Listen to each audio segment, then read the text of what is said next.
Hello everyone, কী অবস্থা? সবাই কেমন আছেন? আশা করি সবাই ভালো আছেন।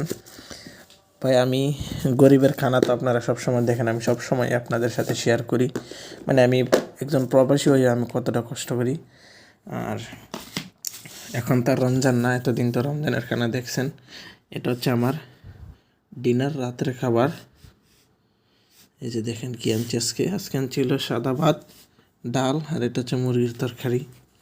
এগুলো আনা হয়েছে আজকে, এগুলো হচ্ছে আজকে আমার খাবার। সো ভাই অনেক কষ্ট করি, যাক কষ্ট না, যদি ফ্যামিলি সুখে থাকে এটা হচ্ছে সবচেয়ে বড় বিষয়।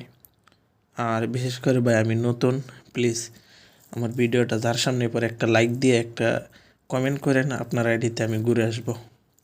প্লিজ একটা লাইক দিয়েন, একটা কমেন্ট করেন, বিশেষ করে একটা কমেন্ট করেন, আপনার আইডি থেকে আমি গিয়ে ঘুরে আসবো। আর সবাইকে আমার দাওয়াত রইল, আজকে আমার নাইটের খাবার এগুলা।